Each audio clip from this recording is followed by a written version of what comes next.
Okay, so hi everyone. So glad to see you here. I think other participants can join lately. So and right now we can start our webinar. So regarding the scaling e-commerce operations. So today, as I promised, we are going to talk about the scaling e-commerce businesses through the lens of software infrastructure. And that is the point where many companies wish there was a single correct way not to overinvest and avoid missteps. Well, speaking of a single way, you probably guess there isn't one, but there are several key considerations that save you a lot of effort and money. In fact, we have agreed that this form experience with Ken here. So let us introduce ourselves. So just a minute. My name is Denis Shyshkin. I am delivery manager at Lionwood.software. Here with me, Ken Christensen, co-founder Sunland and founder PassOn. We have worked together for a quite while now, and since 2022, we have been working on a platform called PassOn. It is a curious solution since in many ways. It falls in between categories. It is a warehouse management system with ERP capabilities, with CRM and order management functions, and much more. And the way we put it together actually reflects a lot about what happens as a business scale and generally about how digital infrastructures work and have always worked really. So when I say have always worked, let me give an example. Here is the famous moon landing back in 1969.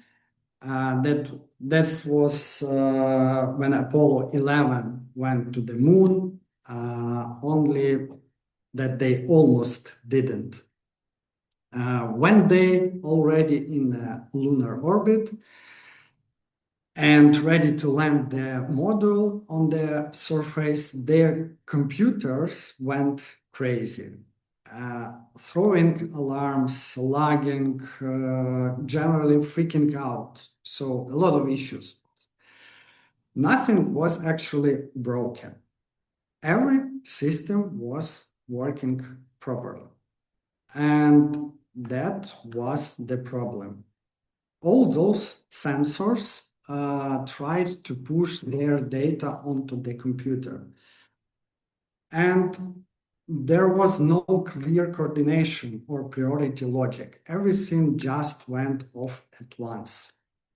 So the crew basically just had to check everything manually and make hard decisions at their own risk. Well, they did land on the moon, all right, but this problem appeared the day where the systems work out.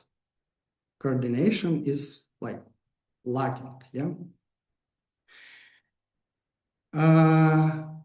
And now, after more than half a century, this hasn't disappeared. So as you can see here in the picture, yeah? Even though the systems are smarter now, there is also more data process. A modern company at the scaling stage will have several functions that also need exchange data fast. You have the e-commerce layer the inventory and warehouse product information, maybe some ERP layer already. There is also some logistics. And at a certain point, when something happens, like inventory updates or job tickets or movement of goods, there can be latency windows when it is updated in one system, not updated yet in another. There is this fair amount of chaos. Yeah? And that is where many companies get anxious and just start trying out everything. They make nervous decisions like, let's implement this or do that. They commit to these solutions for a while, but very often it's just throwing money at the problem and hoping it will settle. So, agenda for today's meeting, yeah, it's what we are talking, what we are going to talk. It's what breaks first when e-commerce scales, integrated with modular systems, benefits and trade-offs, translating workflows into software solutions, going cross industry, what changed and what stays the same. And after that, we will have small Q&A session where you will be able to ask me and Ken, and we will try to answer for your questions. Ken can tell more about it, in fact. So, Ken. Yes. Hello, everybody. So this is also part of the small introduction where we are when we are going, and Denise nicely put it in the beginning that when we scale, and we might even have a nice system or nice way of handling our workflow from the beginning on. If you're starting a web shop and you have a business, you have a small retail business that are doing things, you actually are in grip. You know where the stuff is, you know what to do when you get an order, you retrieve the payment, and then you go to a payment terminal and fulfill it, and you drag the money manually.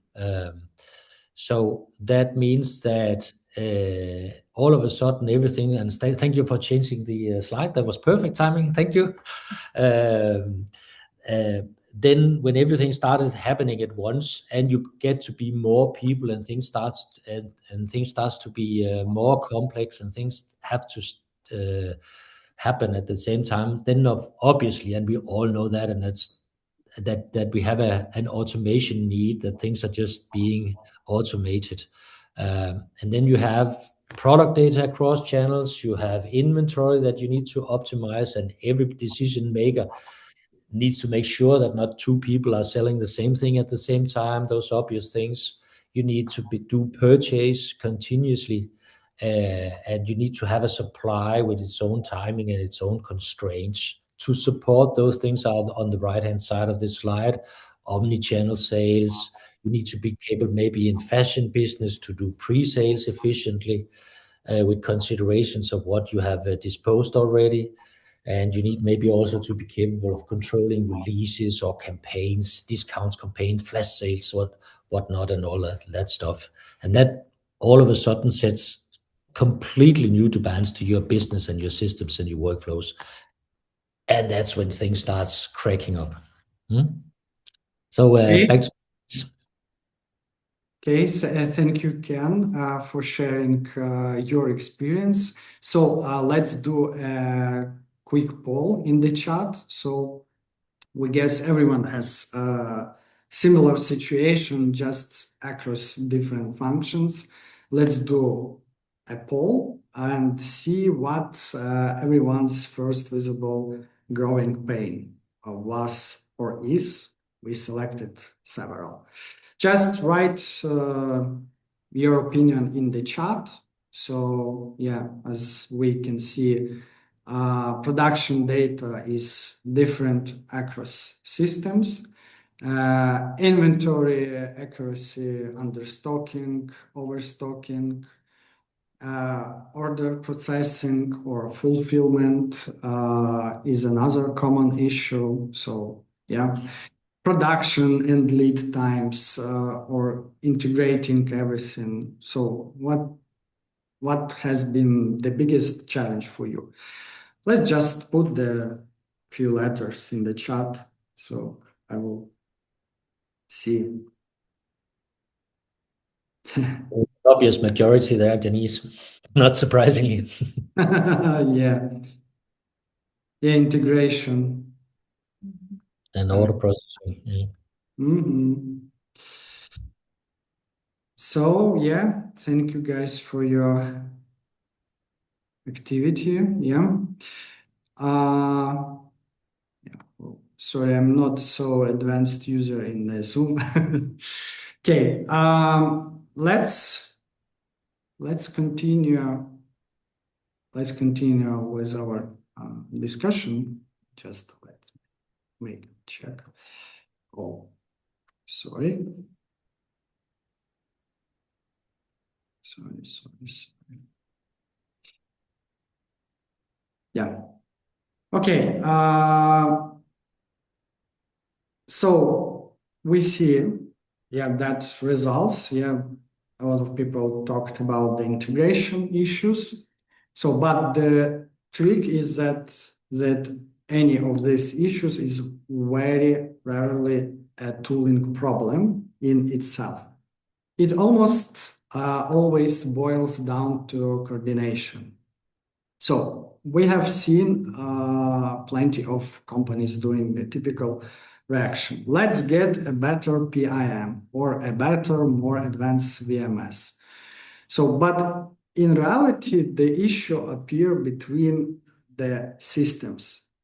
Tools don't operate in sync updates, propagate with delays. So, and different parts of the system are working with their own versions in reality.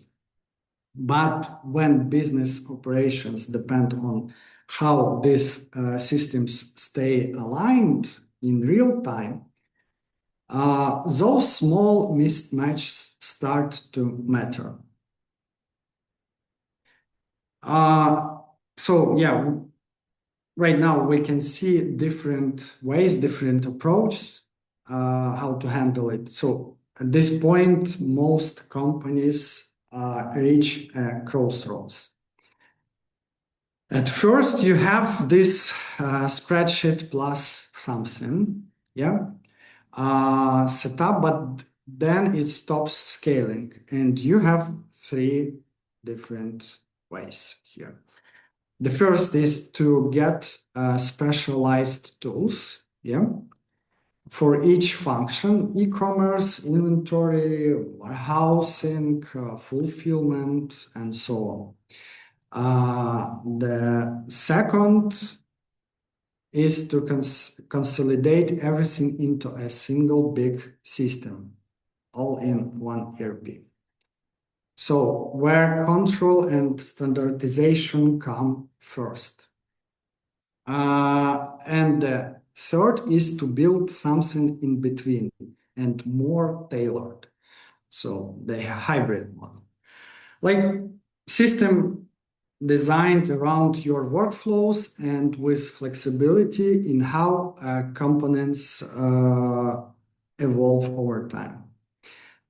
None of these are by themselves right or wrong. The real question is what each of them optimizes for and what complexity they introduce as you scale.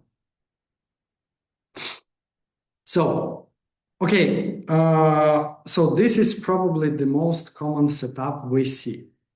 You start with an e-commerce platform, then add VMS as operations grow, maybe a PIM for product data, and some middleware to connect everything.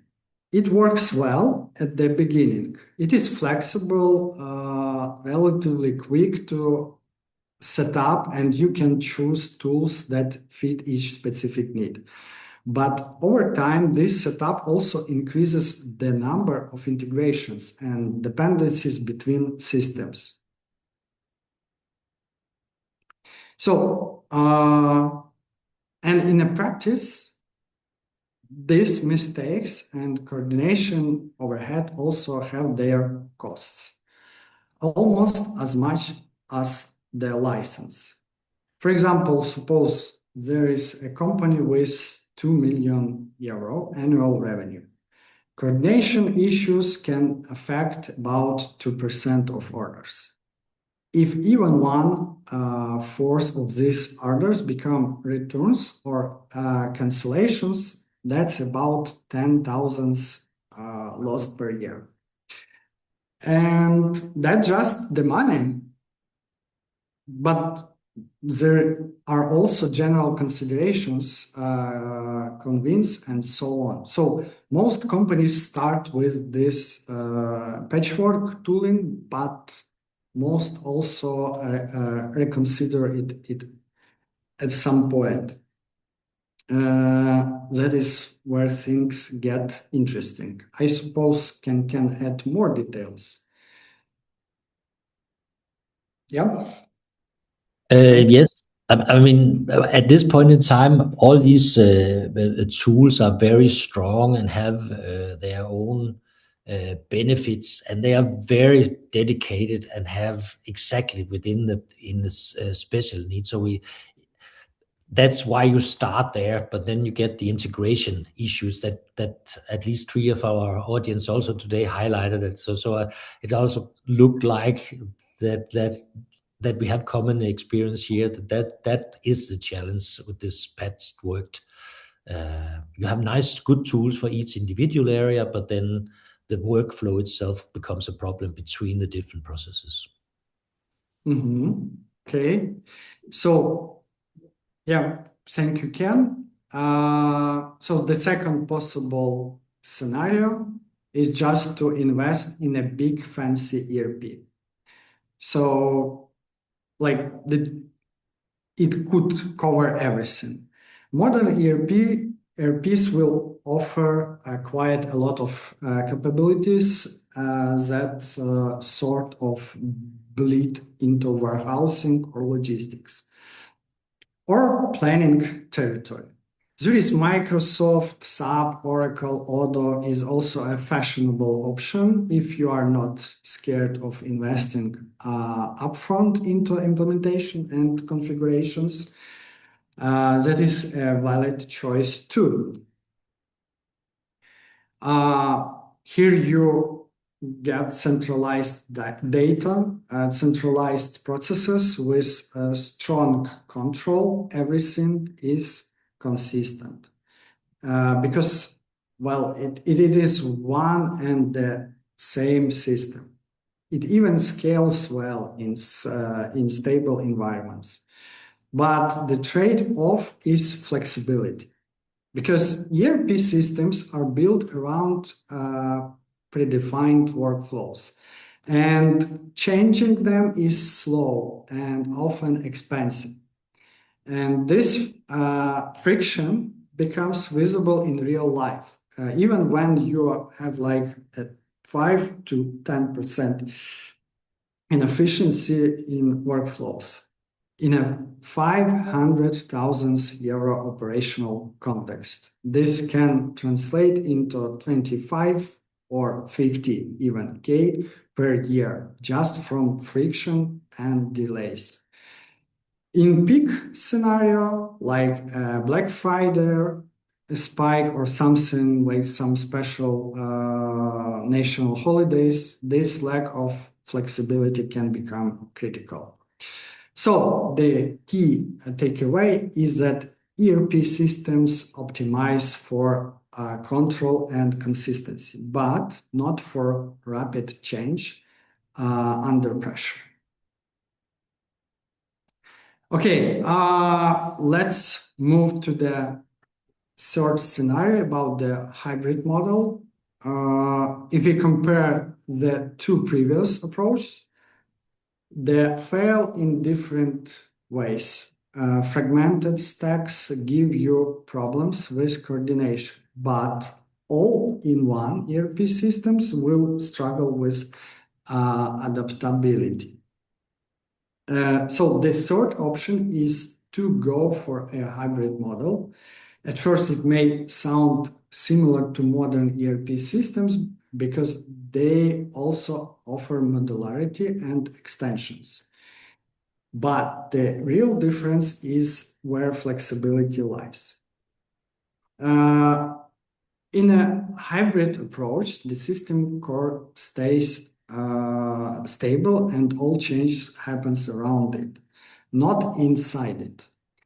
The core holds critical data like orders, inventory and products, and all the different extensions and integrations can then evolve independently at the edges. And in practice, you arrive at this philosophy when you develop custom solutions, because you start with what you need as the first priority and then add new stuff around it. This is essentially what we saw with PassOn. So I think, I can pass a few words to you so you can express and share your experience here. Yeah, so this is actually where we set off many years ago now to build PassOn, to have that scalability in two senses, both to have a core like Denise expressed that is stable, that you can build things around, and then with a lot of modules that can match some of the things that you have in patchwork, but not as dedicated. That means that we have also both a stable and a cost-efficient solution, not like the ERP, but a bit similar, but not as extensive as the patchwork things. If you take a return portal for the consumers as an example, then it can do all the tricks and all the things that you would like your customers to be capable of doing in order to be capable of returning something and get a QR code for the courier or label to book their return to your web shop or whatever you have, your retail. But it's not as dedicated as if you go out and buy a commercial product that is only dedicated to that. So the scalability and the modularity of this also indicates that if you can then live with the PassOn portal with the way it is a standard and it can be customized, then at the same time the way it's built, you can also, like on this drawing you're seeing right now on the screen, you can actually take it out and put some other commercial product in. And the way we build our integrations to those is that, like Denise says, the data are still stored the same in the workflows underneath. So you can kind of pick and choose. So in effect, what you get out at the end of it is a solution that can match being halfway in between the patchwork and the full ERP, so to speak. Yeah. Yeah. So, like we said, this approach suggested custom or customizable solutions. That's actually a smart move if you know how to translate actual workflows in your company into software. So many companies just want to recreate their entire workflows and local routines, and they absolutely can, but should they? Yeah, that is a different question. In practice, and that is something we have seen both with PassOn and with other projects, there are several main points to remember. So there are workflows, the way platforms define them, like system internal workflows. And there are real workflows in the company-wide business context. the platform vendor doesn't really care about what is beyond the system. So they can afford treating warehouse processes like receiving quality check, put away, and so on. But in reality, the actual process often cross boundaries between functions, and you often want to address that.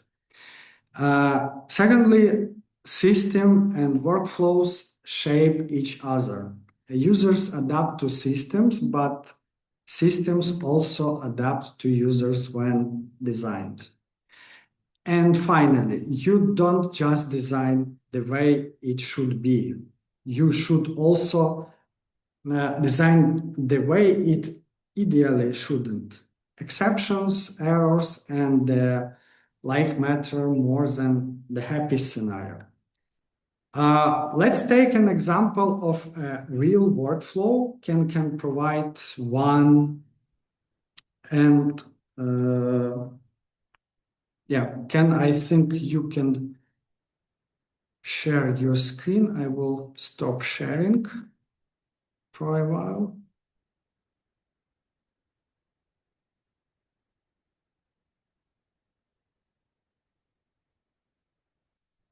Awesome.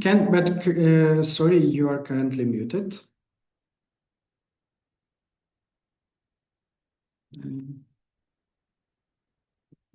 Just try unmute. I thought that my space bar was not. Sorry about that. So you see my screen now, right? Yep. Just blank screen. With the URL. Okay, good. So this is illustrating the warehouse module of and how it looks. So you can say that it scales down to this is what the people working with the workflow in the warehouse look at. So when sales orders are presented, then they don't see it as sales orders. They have a pick and pack list of things that they need to do. So they see it in a different way, a list of the things that they need to execute in the warehouse, and only that. The rest of the stack of sales orders and stuff, if you have both B2B and B2C sales, for instance, that's away from this workflow. But the workflow in the warehouse is a full circle of things that comes from receiving through the storing in the warehouse, the pick and the pack and the shipping, and then actually back also to handling the returns. And the returns, as an example of also an integrated workflow, it actually starts with the customer, of course, have received the order, but then you can offer them, and this is also integrated into the PassOn platform, a return portal on business to consumer level. Here I have one of our customers, Ida's web shop in Shopify, illustrated and integrate. This is now I'm actually on the web shop and have chosen their section for returns. And you can, I'm in Danish. I hope it goes. So then I can select to return something. And as you can see, it's also styled and customized precisely the same way of the web page. So the user experience here is actually also that you don't change anything. But in fact, if those of you that are technically aware can see that I actually changed my URL. So now I actually went into PassOn. I went from Shopify to PassOn seamlessly. So it's a seamless experience for the customer to then place their order number, their email, and then place their returns and get a label or a QR code to return the goods in an easy and nice way, and at the same time have registered why they are actually returning. And then when it comes to the warehouse, then they have also a return portal in the warehouse, and that is made for a scaled. This view I'm showing you is now on the PC, but it's scaled for mobile devices. And then they simply either type this Shopify order number by reference, or scan the tracking code on the label coming back to the warehouse, registering it in the warehouse that it's received and can be put back on stock as a second step in this workflow. And the third is then for the back office to have a list of things that are registered that we now need to take a decision about whether to refund the money to the customer or not. And there is some generic conflicts here. Maybe the customer has said that they sent more back than we actually receive. Then we probably need to have the customer support calling them and so forth, so they can have a stack of from the back office point of view. So here you have the illustration of a three-step workflow that is supported neatly by the system, ending up with the back office functionality here, where you can see very easily that somebody have sent back that this one is too big in the size, too large. It was actually restockable, so I can finally refund. And then I just press refund in Shopify, and then the money are automatically put back to the customer. Items are put back to the inventory, and we can sell it again. And everything is processed. If there's rules about, we also have to refund return costs and all of that. All that is automated and in one flow, but not giving up the control of it, and also between different people in different parts of the process in a very efficient way. So that's one of these are the things that we are then handling throughout the system. I have prepared more examples if you want to dig into it, but I think we should just go back and look at the rest of the slides, Denise.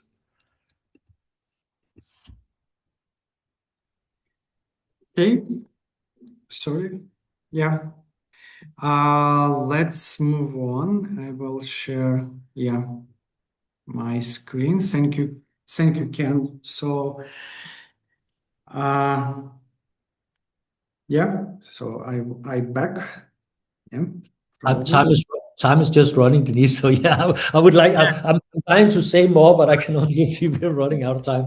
Yeah, just sorry, I'm not so advanced user as I mentioned in the beginning. Yeah, I'm not so advanced user in the Zoom, so I prefer to use instead of Zoom the other platform for the online meetings. So yeah, but Ken, thank you for sharing your like your experience, the software solution that you made. Yeah, it is the example. You could see that the flexibility is calculated.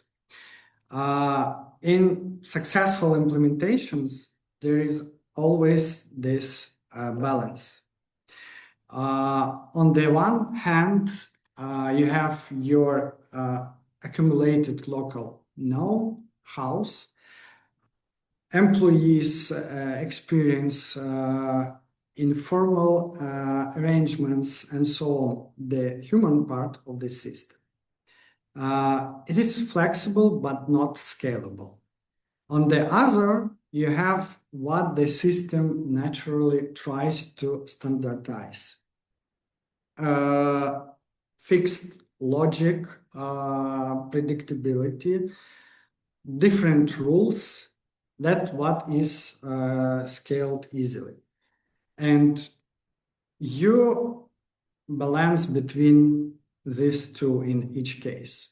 You define what the system is allowed to assume about your organization. So, for example, you have unique workflows. How to know whether to standardize them in software design. There are several signs to decide. For example, overrides, when the standard process tells one thing, but experienced employees often do otherwise. You don't encode this. It is for configurations, But if things repeat it in patterns, then consult your staff and let the software just take their process and make it standard. There are several such factors. You can see them how often rules change, how often teams synchronize manually, and so on. The main thing is you don't standardize everything. For example, here is a production order processing screen from PassOn, where an order moves from a request into a structured execution plan. Covering materials, workflow, states, and production steps. If we map this to the system design, we can split it into 3 layers. First, system-owned elements, workflow, states, and material allocation. These are fully encoded, meaning the system enforces consistency and control. Second, human-owned elements, technical drawings, and quality decisions. These are intentionally left open because they still require human judgment. And third, everything lives in a single operational context. That means no handoffs between separate systems and fewer translation gaps across teams. So the key point is that this is a design choice, deciding the system owns, what people own, and keeping them connected in one flow.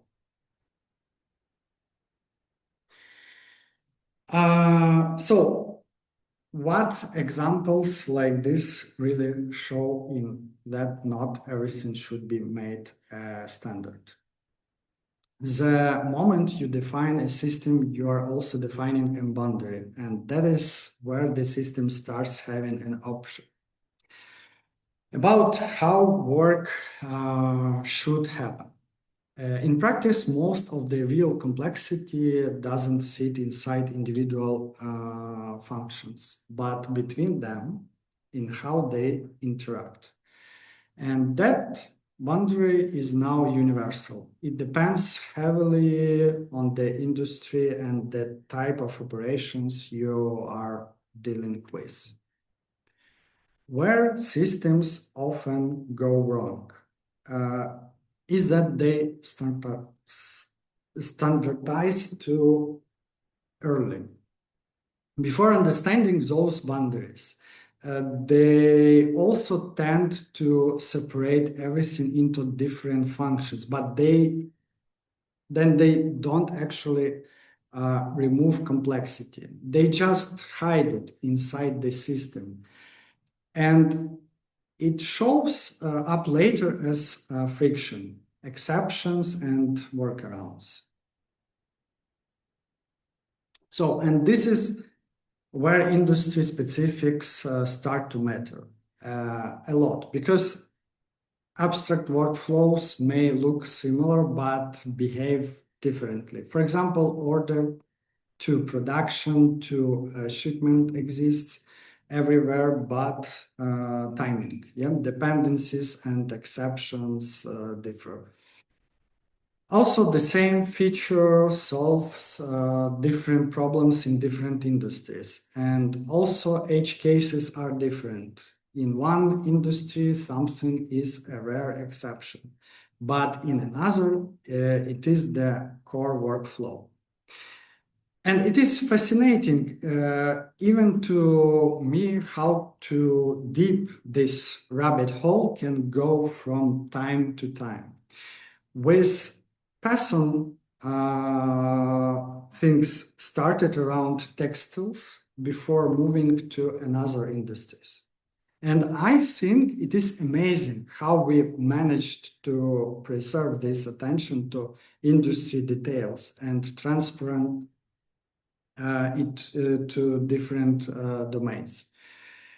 I think can tell us about countless specific actual.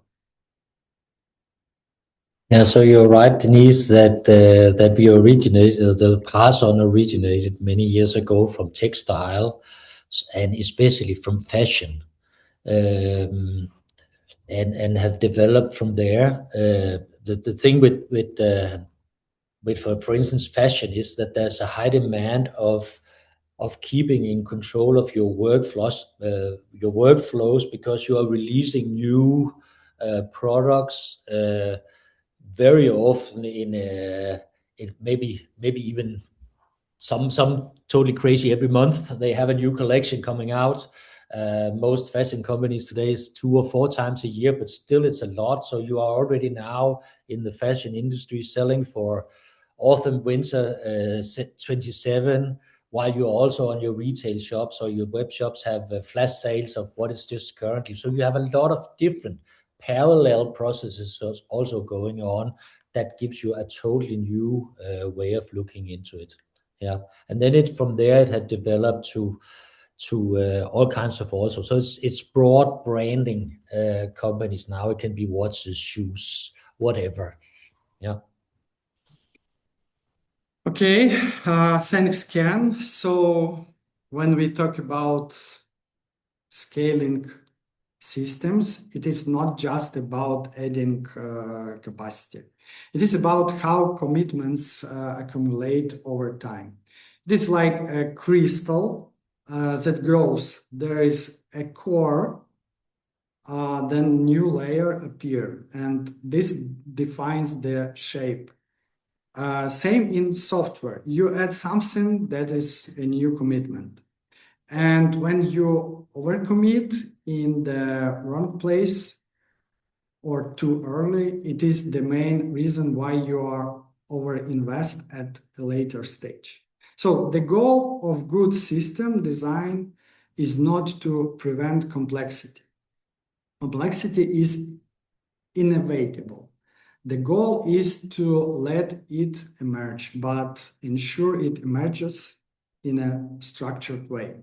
For example, here is how PassOn solutions approach their further evolution. Ken has got a lot to tell about it. So, summarizing it back to the focus of the business is of course to make improvements. Otherwise we would never do anything like this and put it into. So it's about some keywords. It's about, and I think we can all agree it is about simplicity, it is about efficiency, it's about the savings and the enhancements of the processes we have already. And of course, in the simplicity perspective, it's about getting a one point approach to things, operations, data, integrations that will simplify your everyday life.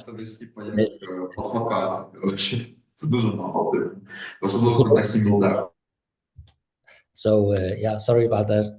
So yeah, have that focus to build the platform of efficiency improvements, like that you get out of an automated workflow or automated functionalities to do fulfillments or take care of the customers and so forth. The inventory synchronization and so forth. And then not the least, of course, to lower your subscription costs, because this is a problem with big ERP systems. You don't want to have a lot of costs. You also are when you are in our area of it, we want to be capable of having one level of subscription cost, and as you scale, you don't get additional cost. We don't want to have all this Microsoft approach of unlimited use or data amount or something. You know what you have and you can scale on it. So basically, when you start scaling, then your savings get even better. Yeah. okay. Yes, thank you for sharing your opinion. So let's move on to our like graphic. Yeah. So so different approaches are different ways to balance trade-offs, and this is where we can actually make some conclusions. First, you don't build everything at once forever. you decide what commitment you make next. What needs to be fixed now and what should remain flexible for a time? Structure should appear when something repeats. This is what you make a standard and everything else stays adaptable. And exceptions are not edge cases, they are signals. If something happens more than once, you should account for it. And if you look at the bigger picture over time as you are scaling, your ideal vision will change between multiple tools, big ERP and so on. You don't pick a quadrant for a life. There is no magical tool that fixes everything forever. But there is a magical approach. Build your infrastructure in such a way that you keep your options. This is the philosophy behind not just PassOn, but yeah. Okay, so are the main findings. Now, of course, if you are interested in PassOn as a solution or this type of tailored custom systems in general, here are our contacts, so we can take the discussion further. There are two QR codes on the screen, one for contacting Lionwood software. That is when you want a consultation on the software approach as you scale or have a project in mind and want to see the options of how to implement it. If you add webinar in the company name field, the entire project discovery phase is for free. The second is for PassOn, so you can also add some notes if you want, so for the contact. And just feel free to contact. It's also leading to a contact form where you, if you want to have more knowledge, documentation, or even have contact to get contacted about deeper insight in the offerings. Good. So let's check. Let's move on to, we have just a couple of minutes, I guess. So for the Q&A sessions.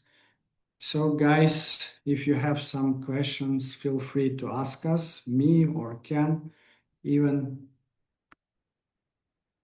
I think you have two already in the chat, Denise. Just a minute. So I need to check our chat. Yeah, I switched. So, thanks for when you automate process. It is it normal that every manual workflow around then becomes more difficult? What to do about it? So yeah, Marta asked me the question. I believe that I can answer on it.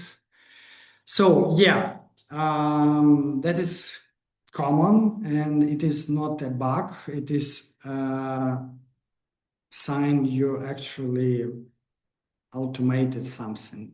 Things is when you are automate part of a process. You introduce more structure, yeah? But everything around it is still flexible. That's where the friction is generated. The automated part is very fast. The manual parts around it feel slow when compared. And there are two ways to deal with it. One way, these surrounding steps, if they happen often enough, you bring them into the system too as a next step. The other way, you keep a flexible layer, but but update the procedure. This takes some time, 1, 2 months, or even more. What not to do is to combine partial automation with tight integrations, because this means more dependencies. Actually, if you have concrete examples, more accurate examples, we can discuss this later on. You can contact me or our team for a consultation. So what else? The question for Ken: when companies adopt PassOn, what do they usually replace? Is it the first tool after spreadsheets, or companies come after ERP or another pre-existing tool? Yeah, in fact, the majority of our customers, they come from the pain of a patchwork solution. Sometimes I would wish they actually came from the Excel phase when it can split in the three different ways that Denise showed earlier, and most of them also expressed they wish they had taken that maturity level. But I also think it's natural to think that I will buy this product, it looks nice. We have salespeople coming out and say, we can do this for you, and we have it over here, and we can integrate and blah blah blah. And then you get the pains of integration and the pains of and then we typically help out in getting that into a firm grip solution. So it's mostly patchwork. Then with a wish that it was earlier, then it was wasted. There was not too much wasted. In that. There's a new question here also for me. Maybe I'll take that right away, Denise. Can you read it out loud? Just a minute. Try to open it. Yep. Chat.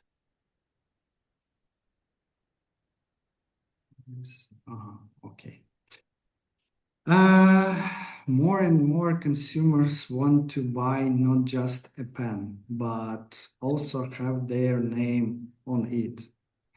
I mean, personalization, it adds extra value. However, it also introduces an additional steps in the workflow.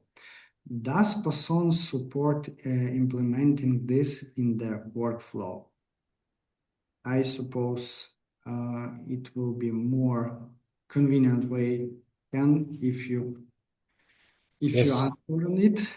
Yeah, but that's for sure where we have, especially where we're going. So on the graphs that we saw with flexibility and customization, although you tend to look at it initially on the left-hand side with low customization, then the implementation strategy here is also not to keep to one product platform as software as a service, but actually a customized full solution to each individual installation, and therefore it carries the name and the brand of the company of its own, actually, and totally own. And we even have customers that are presenting their solution with their own name, so their customers and suppliers and own employees actually don't know about PassOn. It has a company name behind it. So in that sense, we can be private label supplier even. Yeah. I think you skipped the question also, Denise. Sorry. Yeah. Sorry, Victor, I missed your question. Yeah, sorry. I'm probably not really advanced user of the Zoom. Okay, what is adoption time of the platform? How much time internal team needs to spend to start understand all the product features? Okay. Yeah. It can vary, of course, which is the politically correct answer, but we can also start much faster than I would have thought years ago. Now, over the last 5-10 years, where so much retail have changed with the web platforms, most companies companies with young and enthusiastic. You can see from the gray hair on my head that I was not there from yesterday, but they are very fast to adapt, and we have huge or not huge companies, but we have companies with turnover of 10 million euros that more or less have patchworked, and we onboarded them in less than 6 weeks and started up with the PassOn platform and the adaptions in that time. So in 6 weeks, and it was very limited effort from the team inside the company themselves. We had one contact person establishing in the onboarding, and then we had 2 sessions of 4 hours with the teams, with the custom support and the middle management, and then we were flying. Okay, yeah. Awesome.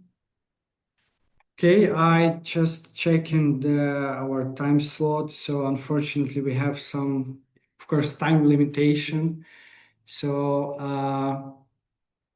if you have some additional questions, yeah, feel free to send this using our QR codes. Yeah, just contact with Lionwood Software or PassOn Solutions. So yeah, thank you for your attendance. Thank you for your participation and your questions. Thank you, Ken, first of all, for sharing your experience and your vision. So yeah, guys, thank you. Have a nice and productive week. Okay, bye-bye. Thank you. Have a nice week. Bye. Thank you. Bye bye, guys. Bye.